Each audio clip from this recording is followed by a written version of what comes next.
오늘은 제가 여러분들에게 참된 성도가 되려면 이라는 제목으로 말씀을 드리려고 합니다. 이 제목 자체에 벌써 참된 성도가 아닌 사람이 있구나 라는 어떤 의미를 우리가 느낄 수가 있죠. 그것을 가르쳐서 명목상 신자라 이렇게 얘기를 합니다. 이거는 제가 붙인 게 아니고 이 복음주의 교회라고 그래요. 성경대로 예수님을 믿는 그런 교회들이 뭉쳐가지고 세계 선교회를 조직을 했어요. 그걸 이제 이 로잔 위원회라 그렇게 스위스의 로잔이라고 하는 곳에서 처음 개최를 했기 때문에 그렇게 부르는데 거기서 이 말을 썼어요. 노미널 크리스천, 명목상의 신자. 우리 이 시대에 우리가 선교를 말하는데 여태까지는 매일 안 믿는 지역, 그죠?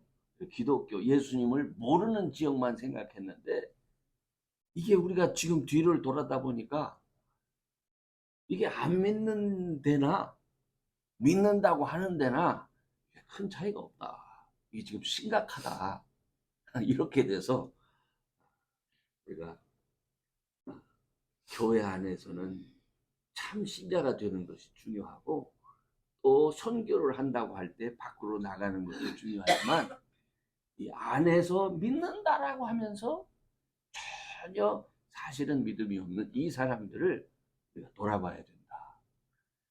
그렇게 해서 요즘에 이제 명목상의 신자들을 위한 선교 전략이 만들어지고 있습니다. 어떤 사람이냐면 이 사람들은 뭐 아주 세부적으로 해놨어요. 13가지나 돼요. 근데 제가 요약해서 이렇게 몇 가지만 말씀을 드려보면 예수님을 믿기는 믿는데 예수님만 믿는 것이 아니라 또 절에 가서도 이렇게 합장을 하고 또 뭐 힌두 사원에 가면 또 거기 가서도 이렇게 하고 다른 세계관, 다른 세계의 영성까지도 다 수용하는 그런 이상한 그 신자들이 생겨났다.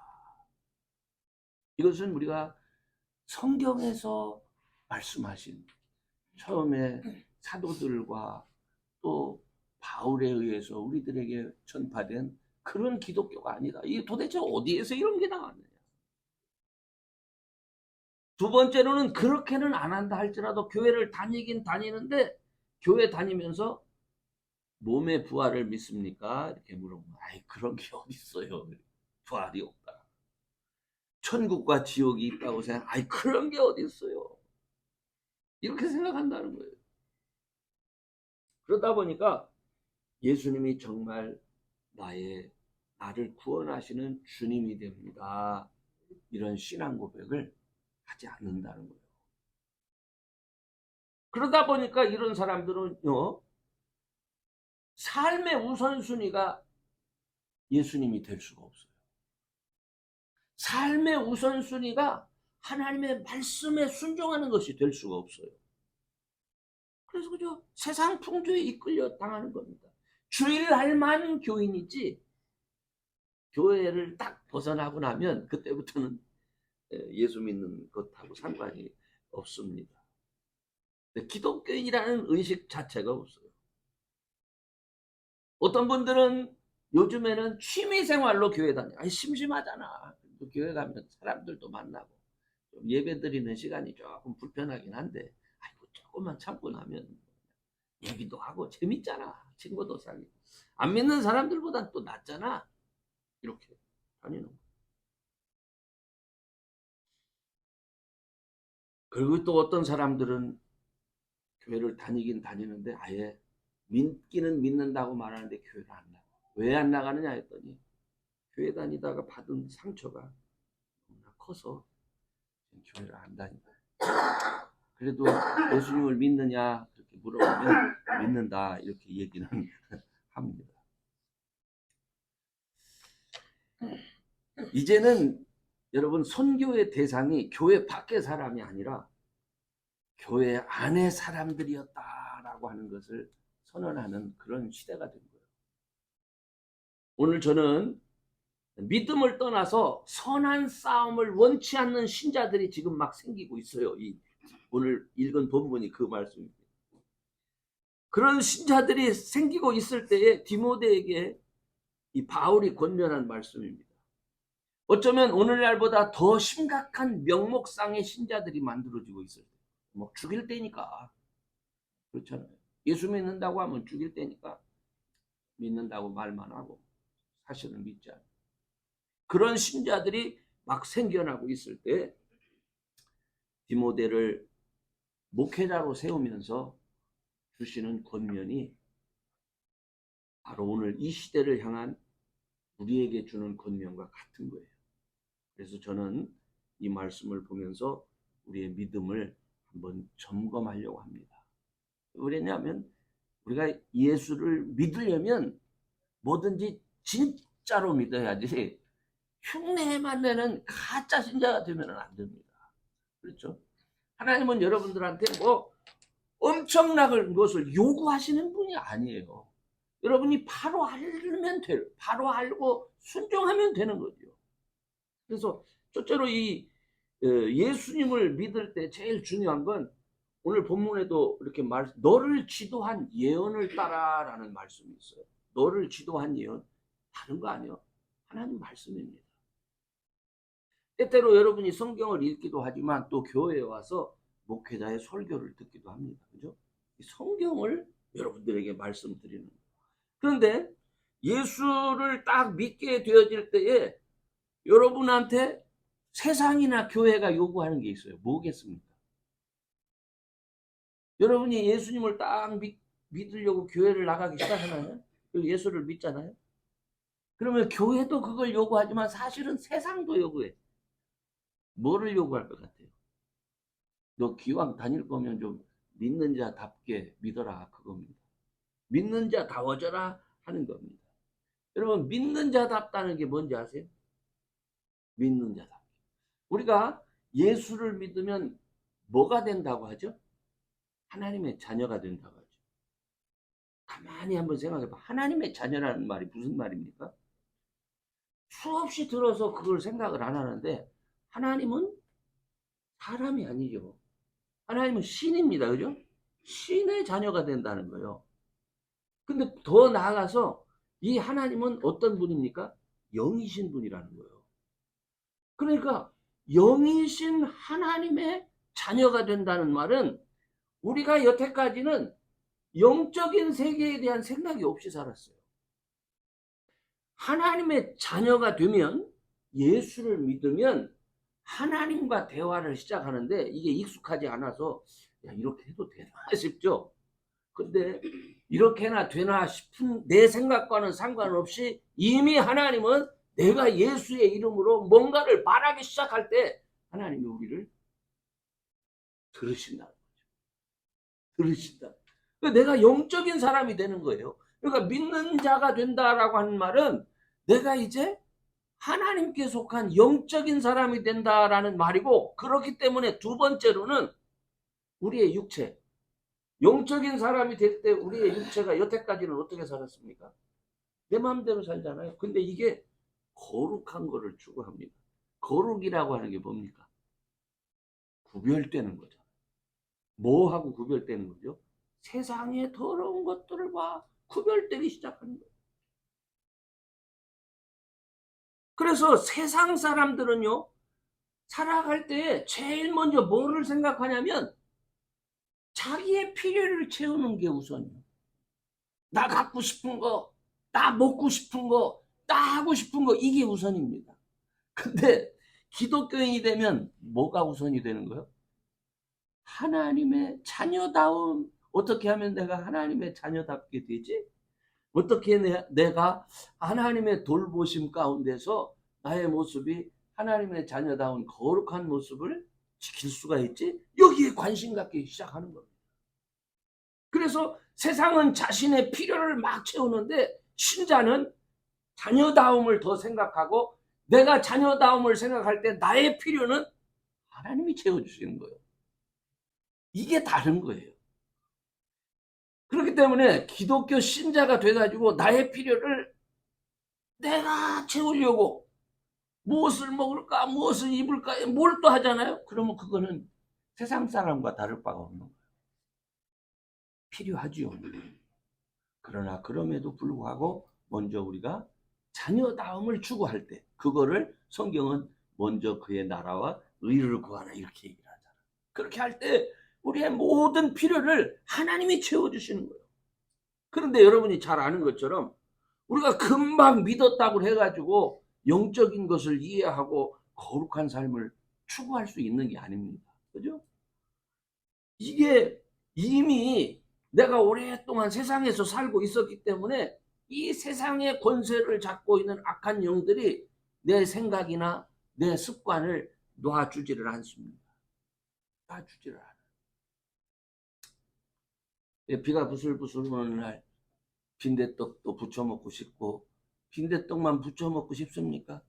또 이렇게 한잔 하고 싶기도 이런 습관들이 스물스물 이렇게 나오는 거예요. 그게. 그래서 예수님을 믿으려면 선한 싸움이 필요합니다.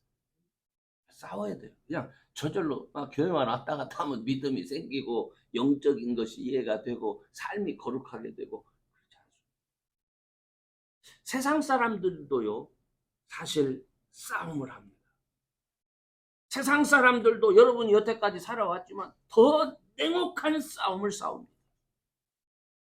이겨야 사는 거예요, 세상은. 그죠?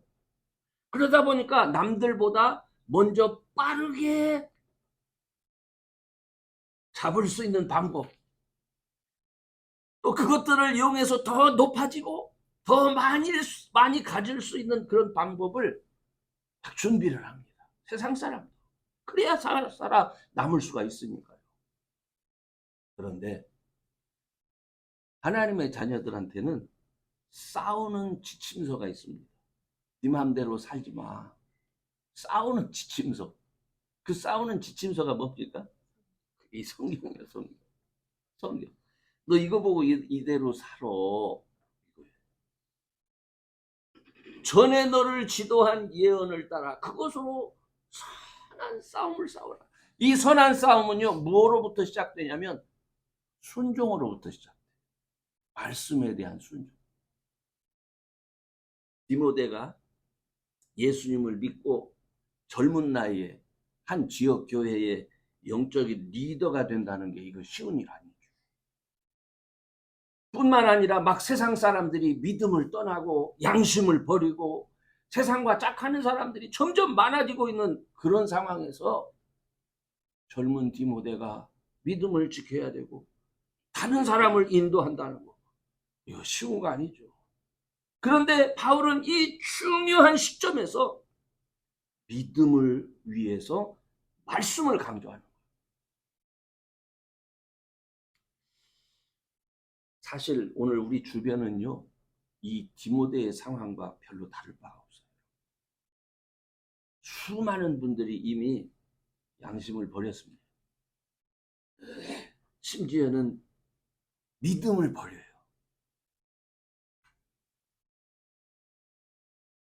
수많은 교인들이 명목상만 교인이지 사실은 아무런 믿음의 능력을 보여주지도 못합니다.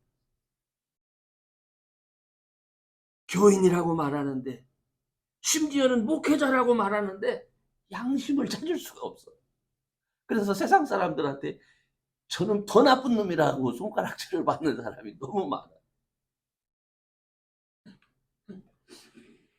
결국 선교의 대상이 교회 밖의 사람들이 아니라 교회 안에 사람들이 되기에 이르는. 근데 여러분, 더 어렵습니다. 나도 다녀봤다니까? 나도 다 알아. 나도 옛날에 나 목사였어. 이렇게까지는 나오는데 더 어려울 수밖에 없지 않습니까? 어쩌면 이렇게 더 심각한 바로 그런 이 시대를 살아가면서 정말 저와 여러분이 이길 수 있는 방법, 그건 무엇일까? 여러분, 절대로 저절로 우연하게 되는 건 없습니다. 그냥 교회 왔다 갔다 하면 되겠지. 물론 우리가 구원받는 거 있잖아요. 예수님을 알게 되는 것은 은혜로 되어집니다. 내가 뭐 잘한 게 없어요. 근데 은혜로 어떤 기회에, 내가 생각지도 않던 기회에 주님을 만난 거예요. 너무너무 감사해요. 그런데 선한 싸움을 싸우면서 점점 더 하나님의 자녀로 성숙해지는 거는요, 그거는 내 결단에 달린 거예요. 우리의 의지에 달린 거예요.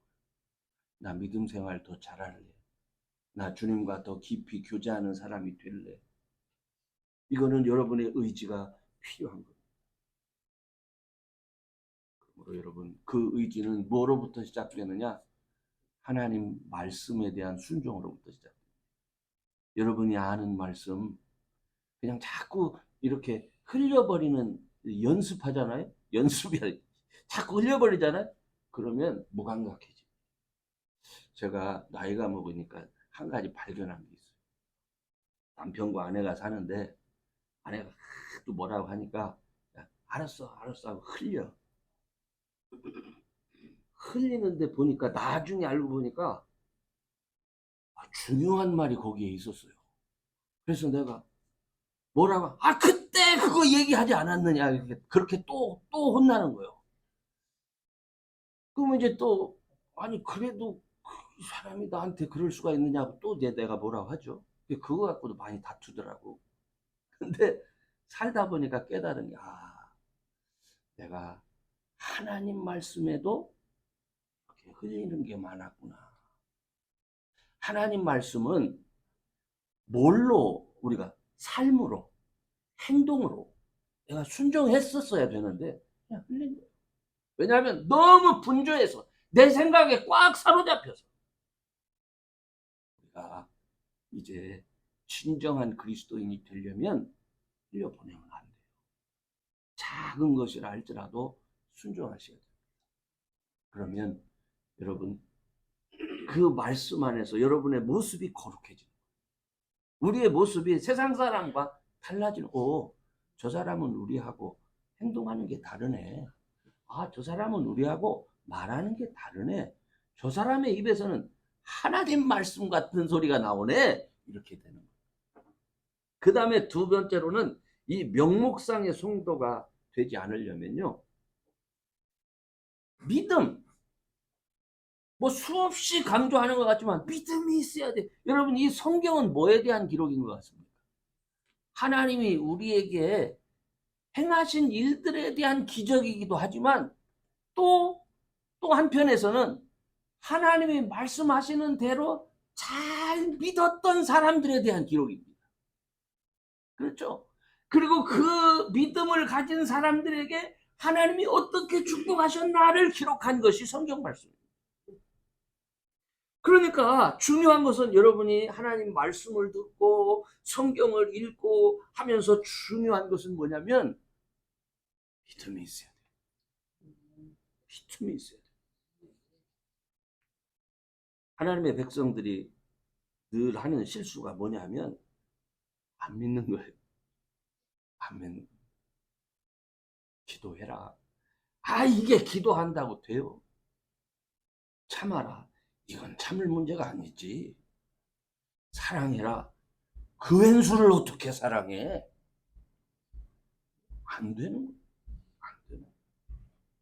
믿음은 하나님에 대한, 하나님의 약속에 대한 믿음이 있으면 그것은 자연스럽게 순종으로 나타나요. 여러분, 우리가 믿는 사람과 안 믿는 사람의 차이는요, 어려운 일 만나고 두려운 일 만날 때 달라집니다. 제가 군대 생활을 할 때 이렇게 유격 훈련이나 이렇게 어려운 훈련, 이런 훈련을 받을 때 가면 훈련을 감당을 못하는 사람들이 있어요. 그러면은 꼭 제일 만만한 게 군목. 목사님이 이리 와보라. 저 녀석이 저걸 못하는 거예요. 그러니까 목사님이 한번 해달라는, 뛰어내려 달라는. 목사는 무슨 여기가 똑같이 무섭고 두려워요. 근데 어떻게 합니까? 그죠? 주여, 주여 하고 그냥 던지는 거지, 던지는 거. 그런 삶을 수없이 살았어요. 지금까지 제가 살아있는 거예요. 그런데 그게 그런 훈련 때만 그런 게 아니에요. 내가 인생을 살다 보면 세상 사람과 제가 다를 바가 없어요. 저도 밥 세 끼 먹어야 됩니다. 그죠? 그런데 너무 난감해. 아무 해결책도 없어. 하나님 바라. 하나님 차지해. 그 경험에서 하나님이 나를 진짜 지켜주셨구나. 하나님이 나를 보호하셨구나 하는 이것이 믿음이 생기게 한 거예요. 그렇기 때문에 어려운 일 당하는 사람에게 기도합시다 이렇게 말하는 거예요. 그냥 폼으로 기도합시다 이렇게 말하는 게 아니야. 하나님이 역사할 줄로 믿기 때문에 기도합시다 이렇게 얘기를 하는 거예요. 근데 그 얘기를 듣고 목사는 기도하는데 믿음이 없는 사람은 안 해. 그렇잖아요. 그러니까 거기서 문제가 생겨요. 세상을 살아갈 때 절망적인 일이 얼마나 많습니까? 두렵고 떨리는 일이 얼마나 많습니까? 왜 목사라고 해서 두렵고 떨리는 일이 없겠어요? 왜 목사라고 해서 좌절하고 낭망된 일이 없겠어요? 그러나 저는 믿습니다. 모든 것이 하나님 손에 달려요. 하나님이 하시면 무서운 질병이라 할지라도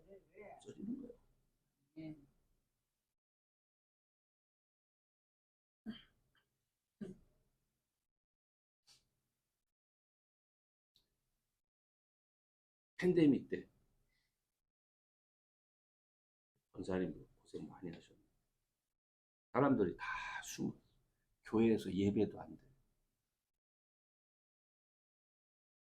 권사님도 기억하지만 우리 나가서 돈 벌었어요.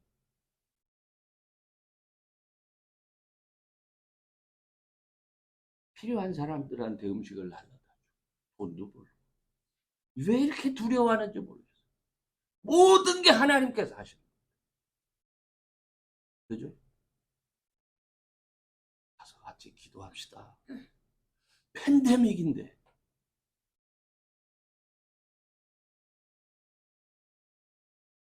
모든 것은 하나님 손에 달려 있습니다. 그렇기 때문에 먼저 예수 안에서 예수님을 믿고 하나님의 자녀라. 나는 하나님이 지켜주는 사람이다. 그리고 나의 문제는 하나님이 해결해 주신다. 이에 대한 믿음이 꼭 여러분의 마음 가운데 있기를 주의 이름으로 축원합니다. 절대로 여러분을 둘러싼 환경을 보면 안 돼요. 우리를 둘러싼 환경은요, 믿을 것이 하나도 없습니다. 정말 믿을 데가 없어요. 누가 나를 도와주는 사람도 없습니다. 온 세상에 나 혼자만 있는 것 같은 느낌이 들 때도 있었어요. 온 세상. 그러니까 그런 때 내 환경과 그 상황을 보면 절망이죠. 낙심이죠. 그런데 그때 뭐를 봅니까? 하나님을 봐. 나를 지으신 하나님. 나를 지금까지 인도하신 하나님. 나를 축복하시는 하나님. 믿습니다. 믿습니다. 그 마음으로 주를 바라보면서 그날 나에게 주어진 일들을 감당하는 거예요. 그것이 크던 일이든 작던 일이든 믿음의 사람답게 감당하는 거예요. 하나님께서 능력을 허락하시는 것을 경험합니다. 그래야 명목상의 크리스찬이 안 돼. 이걸 모르기 때문에 말로만 믿는다고는 하지 실제는 믿음이 없는 거예요. 말로만. 그 다음에 세 번째로 여기서 얘기하는 게 뭐냐면 선한 싸움을 싸우는 사람은요. 그 믿음을 통해 착한 양심이 회복돼요. 착한 양심. 어찌 들으면 이 말은요. 우리 믿음으로 구원받는 건데 뭔 양심 얘기를 합니까? 이렇게 말할 수 있어요. 근데 여러분 아까도 얘기했지만 우리가 믿는다는 것은 첫 번째로는 하나님의 자녀가 된다는 것이고, 하나님의 자녀가 된다는 것은요, 양심이 하나님의 자녀다운 양심으로 회복된다는 거예요. 그러니까 이 양심이 회복되면은요, 거의 조금만 잘못해도 옛날 같지 않습니다. 이게 양심이 두꺼운 사람은 거짓말을 하고 잘못을 하면서도 너무나 당당하게 하는데, 어느 순간부터 이게 조금 말이라도 생각이라도 잘못하려고 하면 여기가 뜨끔뜨끔하고, 이게요, 이게 성령이 나와 함께 하시는 증거입니다. 이런 사람은 착한 양심을 가지면서 이 사회에 무슨 역할을 하는 거예요? 빛을 밝히는 역할을 하는 거예요. 등불의 역할을 하는 거예요. 소금의 역할을 하는 거예요. 우리가 사는 시대를 한번 이렇게 돌아보세요. 얼마나 사람이 악해졌는지요. 양심의 기준이 없어요. 지금 양심의 기준이 어디서? 자기가 양심의 기준이에요. 자기가. 로마서 2장 15절을 한번 보시면요, 사실 양심은 하나님께서 우리 사람 마음에 새겨진 하나님의 율법이라 이렇게 얘기했어요. 우리 마음에 새겨진 하나님의 율법, 그게 양심이요.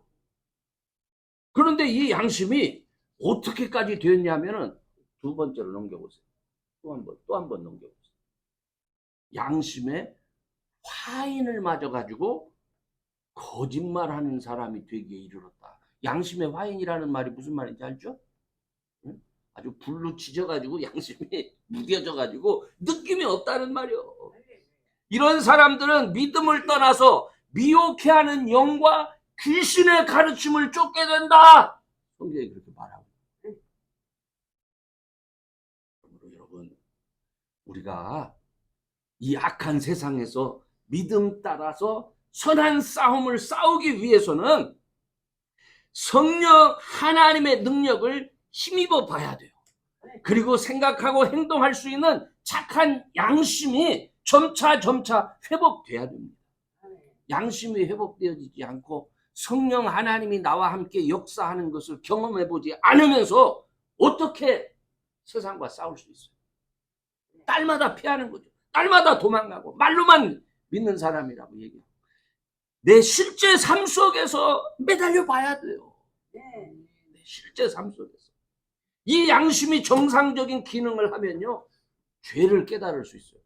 옛날에는 그게 뭐 어떤데, 세상 사람 다 그렇게 사는데, 이렇게 말했던 것이 그게 막 너무너무 크게 와 닿는 거예요.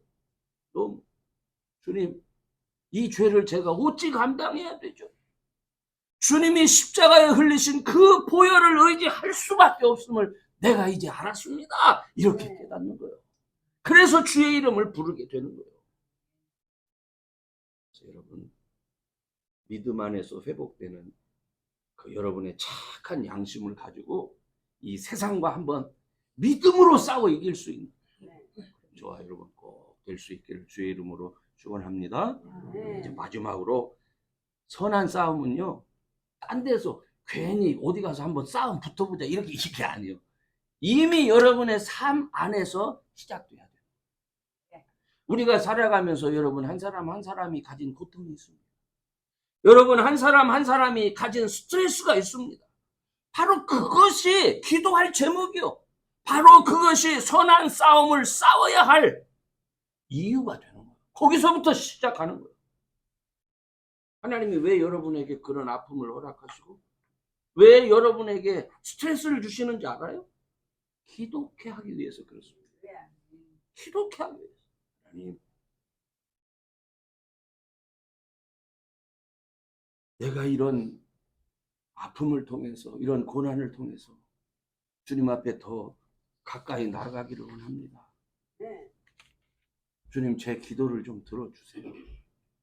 하나님, 내가 일생일대 한 번도 안 해봤는데 지금 참 내가 지금 주님 이름을 부르면서 찾습니다.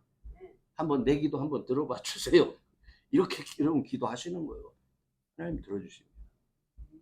그 들어주시는 하나님으로 인하여서, 구원하시는 하나님으로 인하여서 얼마나 감격이 오는지 몰라. 하나님이 정말 나 같은 사람을 사랑하시는구나. 이걸 깨닫는 거예요. 그래서 다윗이 시편 119편 71절에서 고난당하는 것이 내게 유익이라 이렇게 얘기를 하는 거예요. 무엇 때문에 고난이 유익입니까? 고난은 고난이지. 그러나 그리스도인들에게는 고난이 유익인 거예요. 왜? 그것 때문에 부르짖을 수 있고 그것 때문에 하나님을 경험할 수 있기 때문에 그렇습니다. 그러므로 여러분 말씀의 능력을 경험하면서 믿음이 더해져가고 착한 양심을 가진 하나님의 사람 꼭 될 수 있기를 바랍니다. 그래서 여러분을 통해서 명목상의 크리스찬들이 가득 찬 이 세상에서 주의 이름과 그 능력이 바로 여러분을 통해서 나타날 수 있기를 주의 이름으로 축원합니다.